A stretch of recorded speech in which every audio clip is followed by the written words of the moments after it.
It's time to fire it up. Why you gotta make me feel inferior because I'm on the grill, B? To the drinks. Drink some beers. These guys have you covered. We're just kicking back out here, just having a barbecue. This is the Grilling Guy.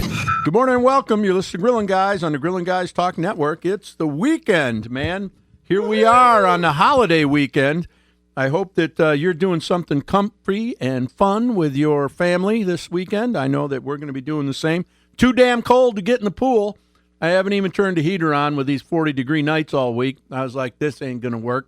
So we're going dry for the holiday weekend. But I'm Jop, and he's Barbecue Bob. What's cooking? Hey, thanks, Jop. Thanks, Conrad. Welcome to the Grilling Guys. It is the smokiest show on the airwaves. And that's why I say Memorial Day to Labor Day on the pool. Right. Because it isn't going to work. I was getting pressure to open it a couple weeks ago when it got up to in the 80s. Right. That's when it happened for me. You're and, right. We live in the Oaks, and we got a ton of just green funk that comes in, and I'm so glad I didn't open it. Yeah. So I got it clean, but it isn't any warm. It's just 60 degrees in there right now, and anybody who wants to jump in is welcome to, but I'm a long ways from getting it ready to swim in. So we're gonna have a dry weekend, just as it goes for the pool. That is, probably will have a beer or two and throw a steak on the grill because you know what, quintessential weekend to begin the grilling season.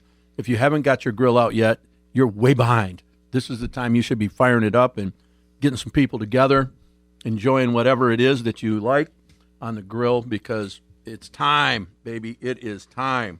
So Bob and I had a tag team barbecue for the South Kent Ducks Unlimited last week. And this is a testament to a grilling prowess when you get thrown a big curveball. And Bob was doing some contract smoking for me because I had too many irons in the fire and had too much stuff going on, so he stepped up to bail me out. And we brought, I don't know how many was there, like there's 150 pounds of brisket, I know that, and about a similar amount of butts. And yeah, way more butts. Right. And so, damn if we didn't get it done, but in the middle of that, he has a storm that blows a tree over his driveway and takes his power out. And it wasn't just for a few minutes. This was like 4 or 5 days. His power's out, but he muscled through. And the smoker doesn't take any power. That's flame, right? So, but it's dark all the time. You got no water. I mean, he's got a generator he hooks up, so he had some water. But my point is, house was not functioning, right? But he still pulled it off. Oh, on top of that, my wife's gone. Well, that probably made things easier for you because you could work at your pace then. And my son's gone at a bachelor's party, so I've got his wife and 2 kids there. So I'm really kind of. I didn't know that part. Yeah, I'm really kind of taking care of. Yeah, your daughter-in-law and your grandkids. Yeah, that's crazy.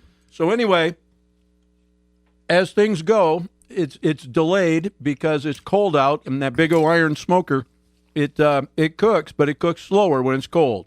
And it was 40 degrees at night. So, and he's cooking overnight. I get done with the gig.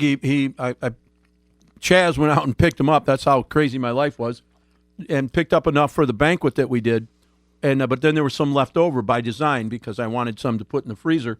And I meet Bob at the neighbor's house at like 12:30 in the morning in their driveway because he has to put the cooked meat in his, what did he call that thing? A gator, or not a gator, but mule. Your mule.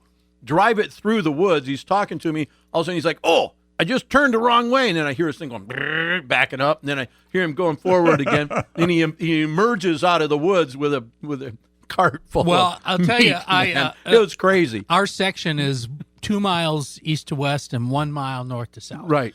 So I had to go I'm kind of in the middle of it.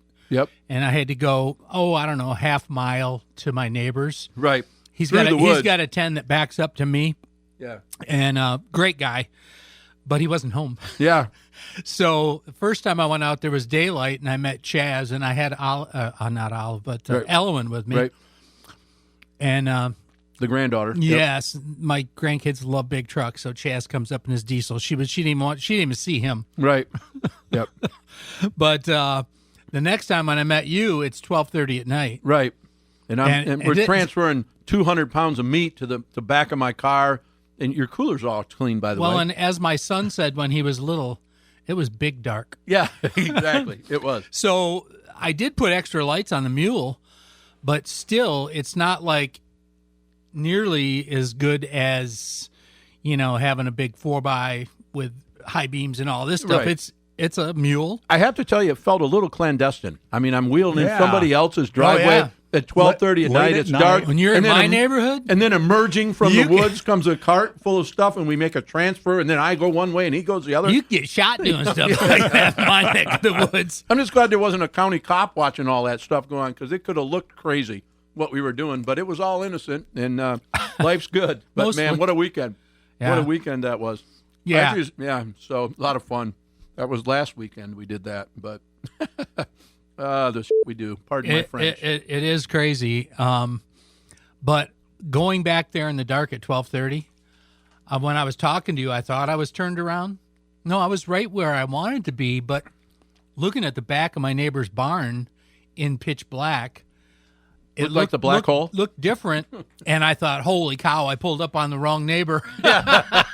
So then I came around the side, and it's like, oh, no, I'm good. Oh, there's Jop pulling up right now. Yeah, right. But anyway. So the next day I went back, and my neighbor was home, and I said, if you're wondering what all these 4x tracks are over here, it was Right. me. So the moral of this story is we made a bunch of extra pulled pork by design. I put it in a vac sealer in probably 5-pound bags, and then threw it in my freezer. Because if you're planning a party this summer, such as this weekend, you're a little behind, but for the 4th of July or whatever. We can help. Right. But also, I know that I've got 2 or 3 of these things coming up for the summer that are at my house.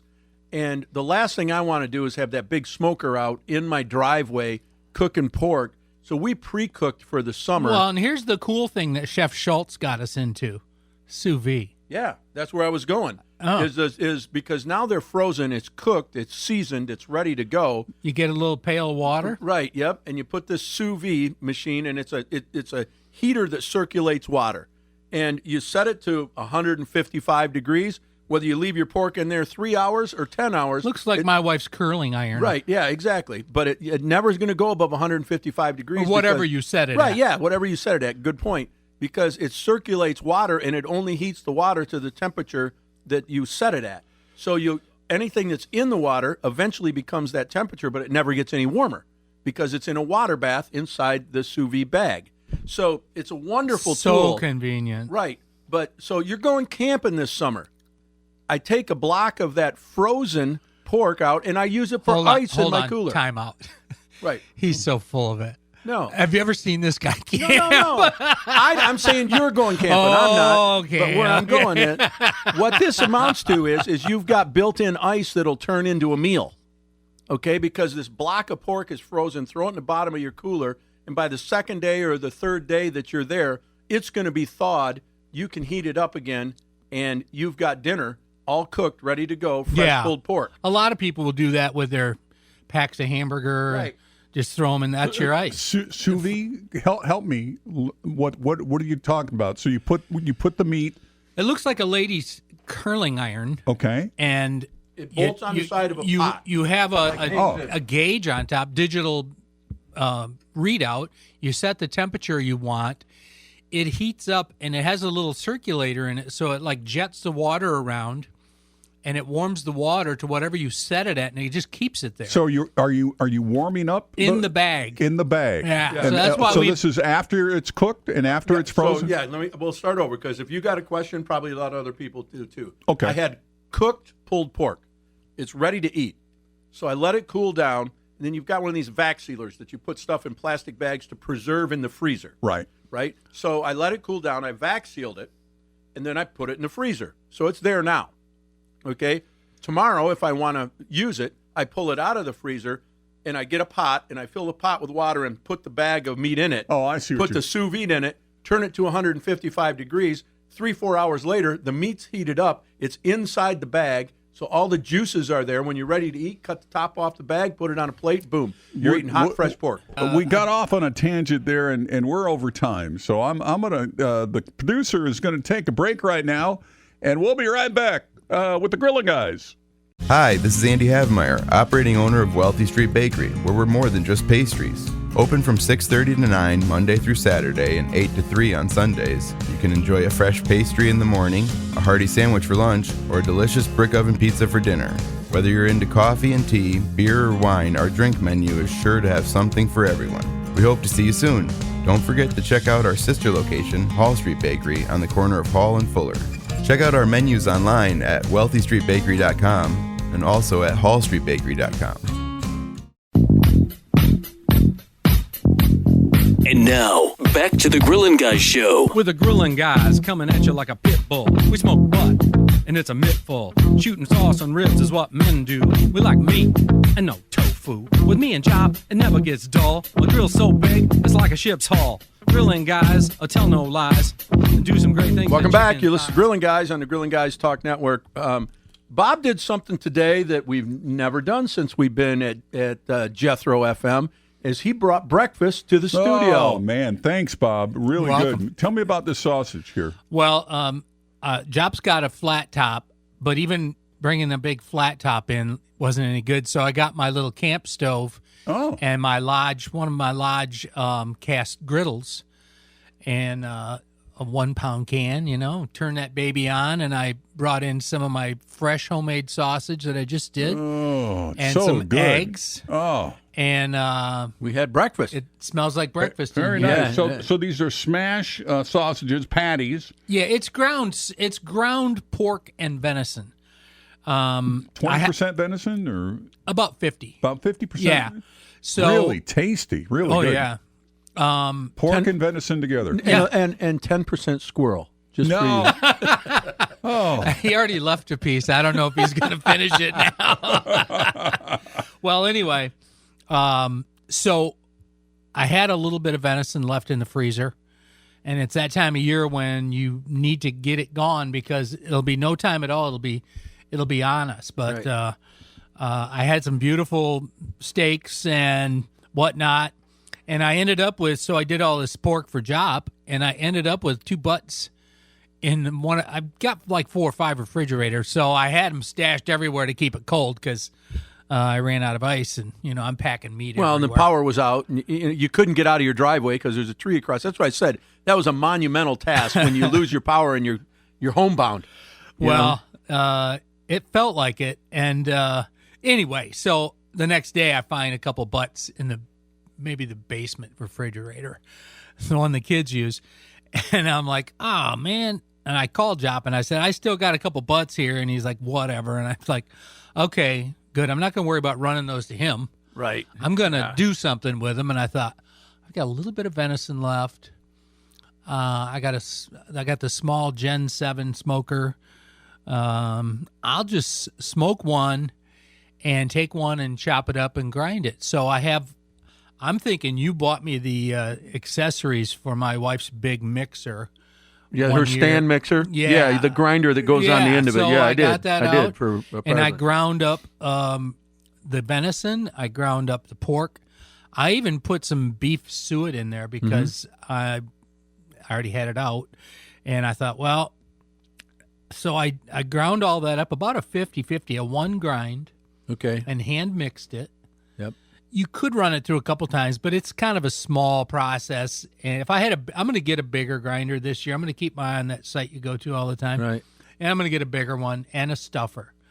And anyway, so I got the seasoning mix from Kent Butcher Supply. Right. And it's it's just called breakfast sausage, and it's fantastic. I mean, I don't know. No, it was good. It was very good. Yeah, we just ate some. Conrad even liked it. So it was fabulous. Mikey liked it. Yeah, man. So, so just basically boning that butt, cutting it up into small enough pieces to fit it in the feeder. Right. On the grinder. Running it through the grinder, and then seasoning it every few minutes as you're piling it up because you want it to be even. And the next thing you know, I've got these 2 big stainless bowls full of ground sausage. Right. And I'm feeling pretty good. And I thought, okay, I'm going to bag it up. and it's like, oh, darn it, my big cryovac is over at Jop's house. Right, yeah. And so I pulled mine out, and it didn't work. Oh. So that's Sorry why. about that. No, that's okay. So that's why I said, hey, I need that cryovac back, and whatever you call it, vac sealer. Yeah. So it's just what you do, but it's pretty easy. It's a lot of work, in all honesty, but it's not horrible work. If you're not into that level of, and I know why Bob does it, because he likes venison in his pork sausage, and if you've got it, it's a great use for it at the end of the season. But you can trick people into eating deer meat, right? Yeah, and they'll never even know it. You hadn't told him that, he wouldn't have known. But anyway, are you a venison eater, It's that Conrad? discerning palate. Venison steaks, stuff like you're that. okay. Okay. Yeah. It's that Well, this discerning was palate beautiful of his. steaks. Yeah, right. Beautiful. Yeah. But they anyway, were so nice. I shouldn't have ground them, but Right. it's like, I who knows? They're 6 months old. Let's get them ground up, and then I have some. You can never have too much breakfast sausage in your freezer at my house. Well, sure. Because you never know what kind of crowd you're going to have on a Sunday morning. Right. Kids showing up with kids. Right. And buddies. And they're all big now. Yeah, right. And that kitchen gets a workout.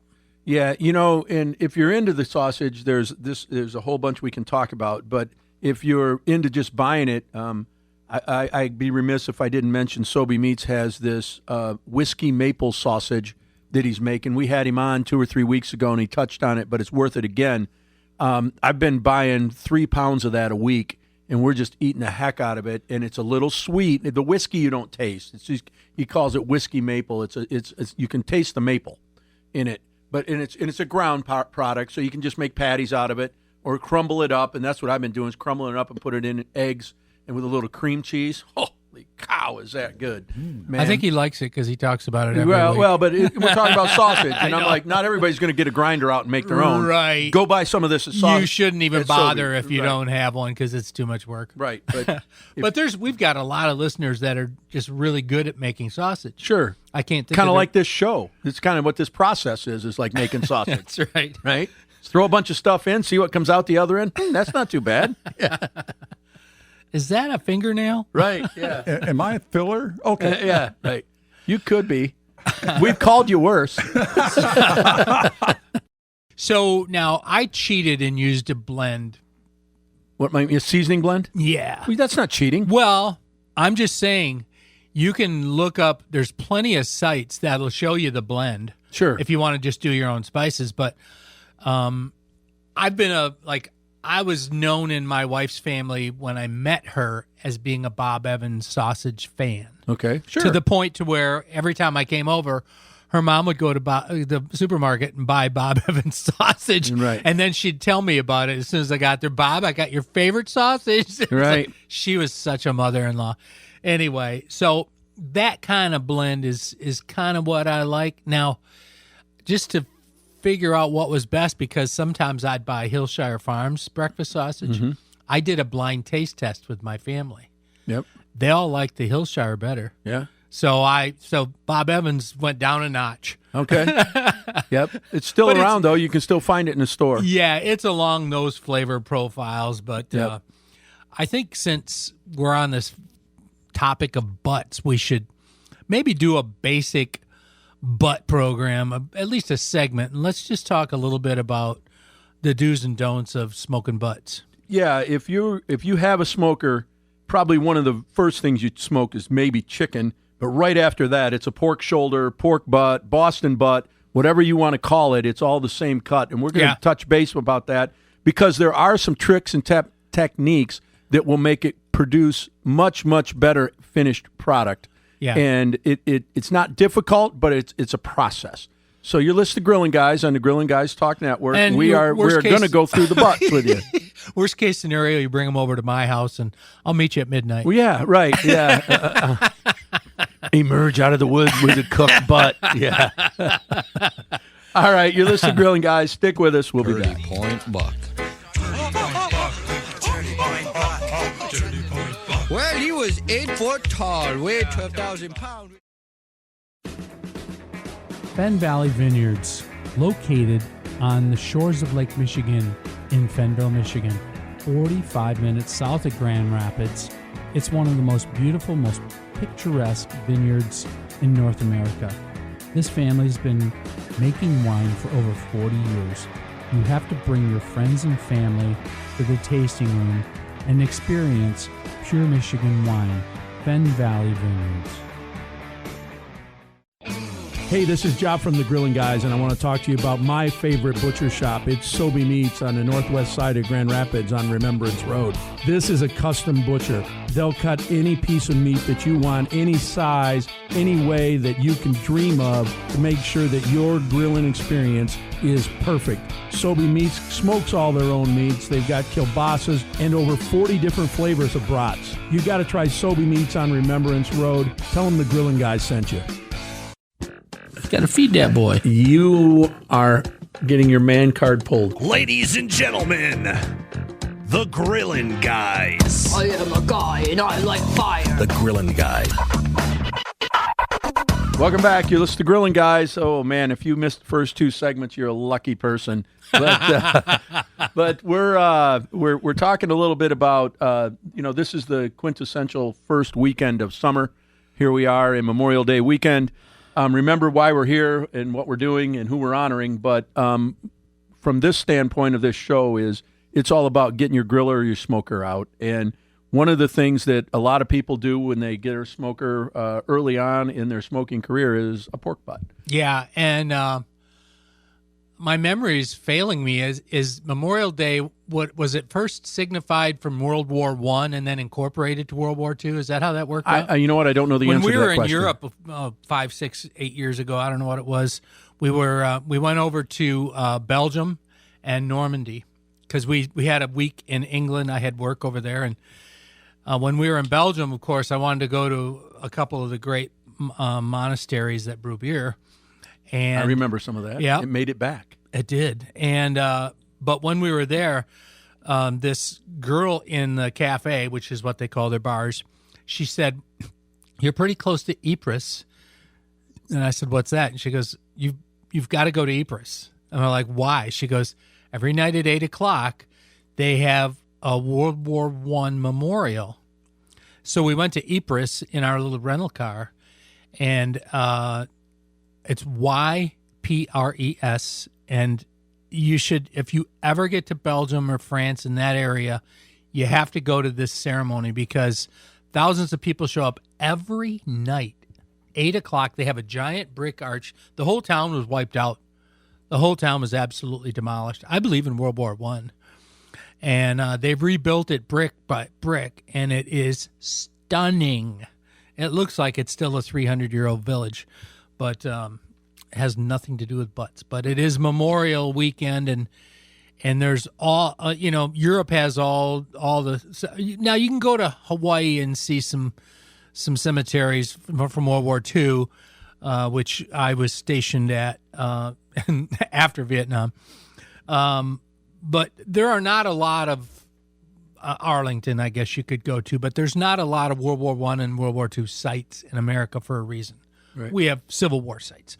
Anyway, it is a good idea to at least check out some of the fallen soldiers in the cemeteries, pay your respects. Right. If you get a chance, every little town has a parade. Somebody said, if you told me once, which was really profound, is if you walk up to a headstone and you read their name, that means they're not forgotten.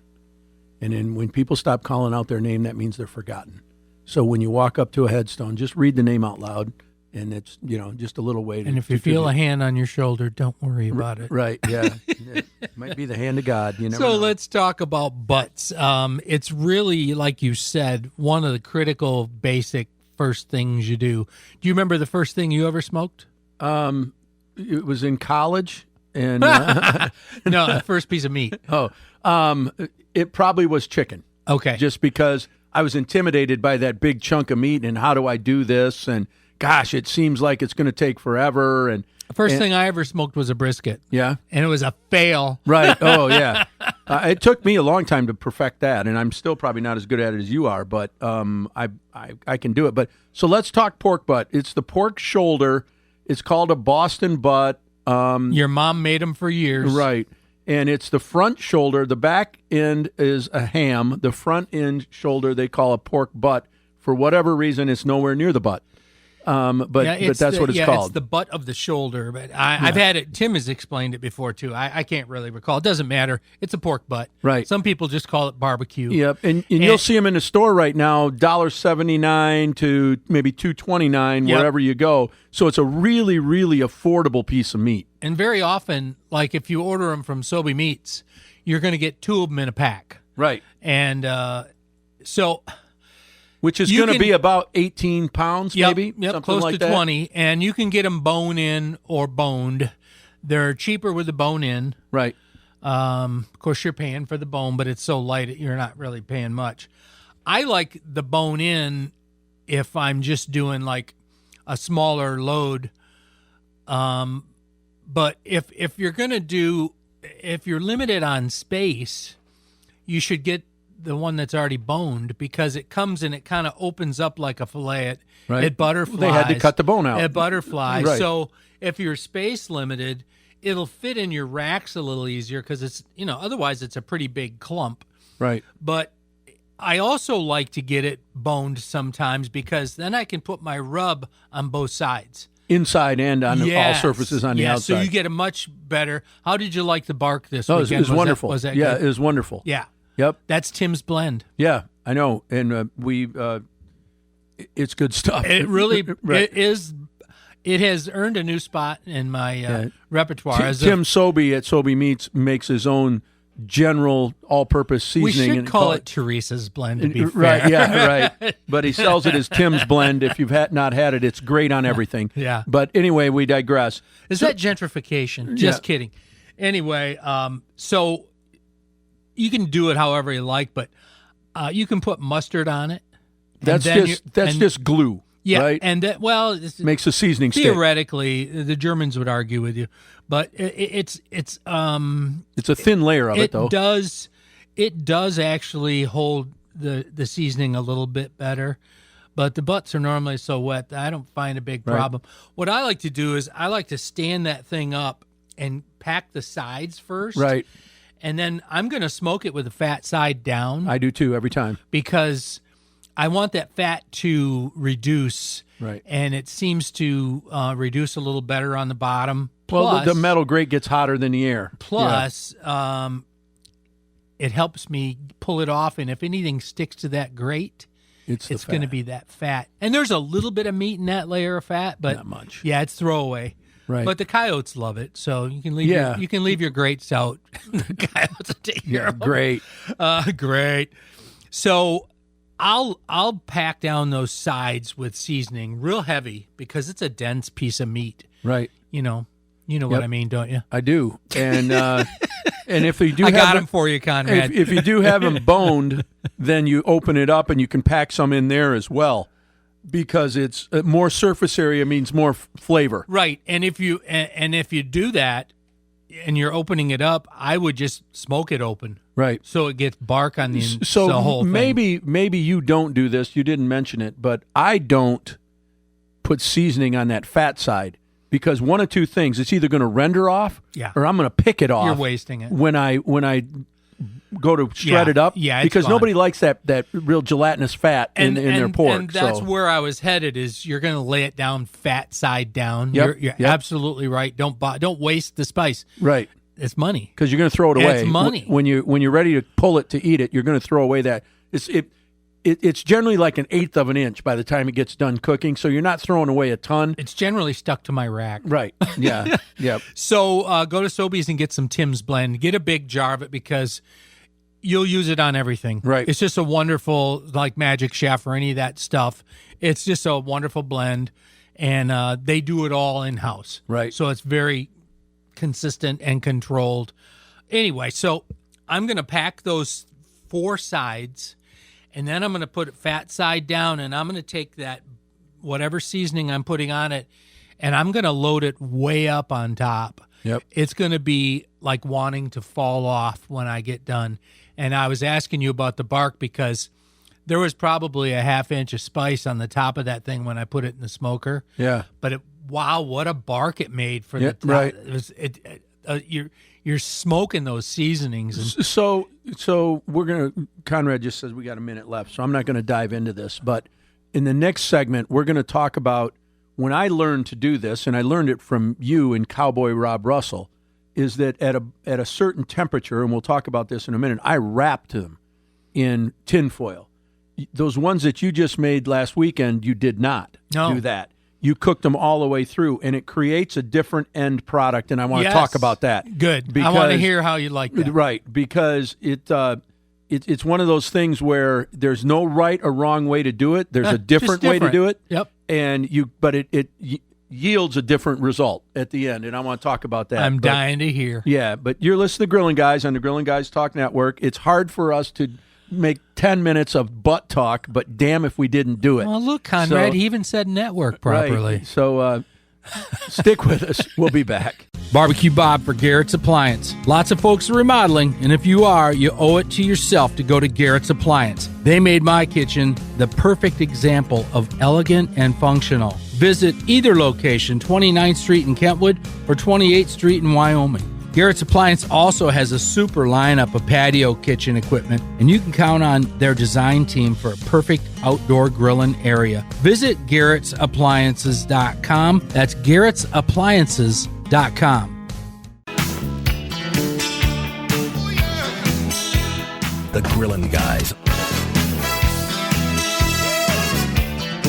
Welcome back. You're listening to Grilling Guys. Hey, we were talking about pork butts, and I got one more subject to cover. And that is, when you're cooking this, there is a thing that's called the stall. And you'll see it because you need to keep a temperature probe inside at least one of your pork butts that's on your smoker. Well, or take your thermal pen and put it in the smack dab in the center. Right. You don't have to keep one in there. If you don't have one that has remotes and stuff, right, it's okay. You can do it with right. You can even use your wife's or your mom's old analog. Right. But the point is that I like to open the smoker as seldom as possible when I'm in the cook, right? So, but when the butt gets to about 145, you'll see you put them on there somewhere around 38, 40 degrees if they come out of your refrigerator, and you watch this temperature, and it just keeps rising and rising and rising as you're smoking, and then all of a sudden it hits this like 145. Yeah, and maybe 155 even is a typical it stall. Stops. Yep. And it just sits there for like an hour. And if you're new at this, you're like, what the heck's going on with my smoker? Yeah, this thing stopped. Then you go have another beer. You start watching the game. You go back, and you're now over temp. Right. Because you fell asleep. Yeah. So at that stall, I call it the stall. So call it 150. We'll split the difference. At 150 degrees, this thing's going to just sit there. At that point, when you and Cowboy Rob Russell, rest his soul, were teaching me this, we pulled them off and we wrapped them in a layer of foil and put them back on. Now, that does two things in my mind. What it does is it seals it up and it lets itself steam itself, right? And then it traps any of the fat that's rendering between 150 and that 195 where we want to 200 where we want to pull that off. It's inside that foil. And so when you open it up, when it's done, you either can mix that fat in or you can pour it off, whatever you choose. Yep. I put most of it back in the meat because it's flavor. Yep. It's a ton of flavor. But the point is that the butts that you just did for me, well, let me finish with that. Let me finish with this, though. There's so much to talk about. When you wrap Can you it, tell when we're getting excited, Conrad? Because we're talking butts here, and there's so much to say. So when you wrap it like that, you don't get bark. Okay, that steaming of the last 50 degrees or so dissolves a lot of the crunchiness. So it changes the bark. Right, it's there. The flavor's there, but it's not the texture. It ruins it. Right. Well, you would say that because and you have an affliction for no foil. I get that. Yeah. But so I have an affliction for no cancer. Right. No Alzheimer's. Right. No any of that crap that aluminum does to you. Right. So you brought over. Or the clandestine stuff that came through the woods. If you're just tuning in, that means nothing to you. But okay, it was an operation. Okay, right. I've been on some operations in green vehicles. This was similar. Right. So, but now you tell them what you did because your technique's a little different. So, because I had like 5,000 butts to do. Yeah. And there might have been 30. The poor smoker was just like going, "Oh, if you put another pound in me, I'm just going to fall apart." Right. So, yeah, it stalled for a long time, and I started just chewing up the charcoal. Right. And so I got them to, I mean, some of them were 190, but some of those were 175. So I probed them all, and the ones that were at 190, that's a fine temperature to pull them at. Right. I like 195 to pull them, because with a piece of meat that big, then you will actually get a 5-degree rise in the meat when you're holding it. On a steak and stuff like that, you don't really get a temperature rise. But when you get a big protein like that, it does want to spike on you after you pull it, which is weird. So Pull it off the like smoker, the not corpse pull it warming to up. eat it. Yeah, right. Yeah. Just to be morbid. But there were so many of them, and I had plenty of big rolls of foil that I don't use any longer, but it's like if I have to wrap all these things, it's going to take me another half hour. I'm going to have that thing open so long, I'm not going to be ready till 1 or 2 in the morning. Right. And Jop's shooting for midnight. So I said, screw it, we're just not going to wrap them. And so I pulled out a bunch of them at 190, probed them, and then the rest of them are at like 170, and I put all those in the bottom of this giant cooler. Right. And then I put the fully cooked ones on top, and I told you, like, the first layer, those are up to temp. The rest of them you might need to finish off in your oven. I don't know if you did that. If you're bagging them in sous vide, that'd be another way to finish them off. Yeah, I finished them in the oven. Yep. So, but the bark is better when you don't wrap it. It's a little more crunchy. Yeah. And it's got a chew to it. Yep. Where if I do them in foil like I described, there is no crunch, there is no chew. The flavor's still there, and that's the trade-off. Is that you get the texture if you do it with no foil. You get more flavor because you've captured all that fat that renders, where if you don't put the foil on there, it drips off, right? There's still some in there, don't get me wrong, but it's not like it is when you put it in foil. You'll open that foil up, and there'll be a 1/4 inch of fat just in the bottom of that in a vessel. Yeah. And you can mix that back in. You're not going to hurt anybody. Well, what you'll notice is you'll see the clear fat on top, and then you'll see whatever color your spices are. Typically have some red. You'll see some red juice in the bottom. Yep. Now, if you wanted to, don't be finicky about it. Just pour it back on your meat. Right. It's barbecue. Right. And it's good. So makes it really moist, too. Yeah. So just because I had that one butt, well, I smoked a butt. Right. I wanted some sauce. And the only sauce I had was that stuff T-Gid sent up. And I'm kind of hoarding that. So I thought, okay, I'm going to make a little sauce. And my daughter-in-law is there. And I'm like, she's a huge foodie. She is. So I got out a commercial can of tomatoes and then some tomato sauces. And I just got up this big pot of tomato base. And I started cooking it and cooking it and cooking it. And then I added some pure cane sugar. I added some cider vinegar.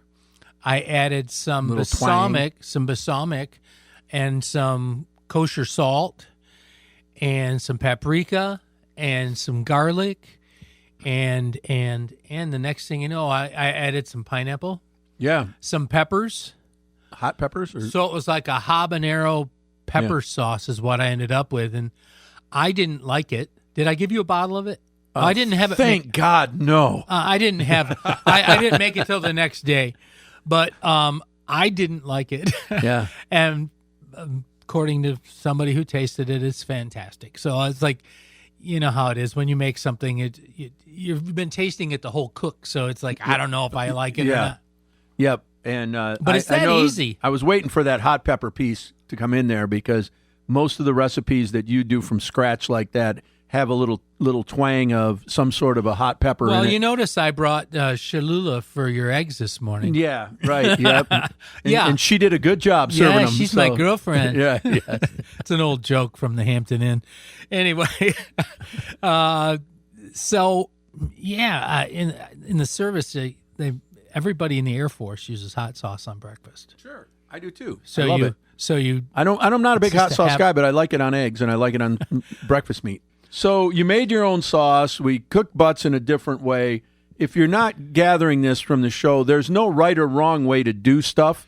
It's just we've done it a lot of different ways, and we just tried to tell you a little bit about those two different techniques because you'll get a very similar but a little bit different result. Well, and by Job doing was it. talking about Cowboy Rob, and Rob Russell worked for Ace of Hearts Barbecue, and that's who I repped for one of my smokers and one of my sauce and rub companies.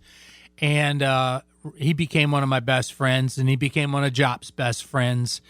And we traveled, he and I traveled the country doing barbecue classes, and we did one for the Ace Hardware up in Rockford, and I think Job actually came to that one. Yep. And you and I had already been working together on quite a bit of stuff. So, but you can never have too many classes because you just never know what you're going to pick up, and sometimes it's from somebody else just at the class. Right. But anyway, I don't want to beat the butt too much. I would like you to check out thegrillinguys.com and check out our sponsors over on the right-hand side of thegrillinguys.com. You click on the link to the sponsor, Garrett's. All these people, they've got specials going on. You can buy from them. We've got more sponsors coming on shortly, and those will be ones that you can just order online. But also you can click at the bottom of that site, and you can go to Jethro Live, so you can stream this show at 9 o'clock on Saturday mornings. You go to the top right side of that website, look at the headset, and you can you can see the instructions for the podcast. But the easy thing with the podcast, and as I've discovered, like everybody has an Apple phone, so you just go to the Apple Podcast app, punch in The Grilling Guys. They love us. Our logo is going to come right up, and it'll come to your show. You just check follow, and it'll come to your show every Saturday after the broadcast. And you can, if you miss a show, you can hear it then. All right, well, we appreciate you tuning in. Get out in your backyard, fire up a grill or a smoker, and create some grill envy in your neighborhood. Have a great Memorial Day weekend. We'll talk to you next week. See ya.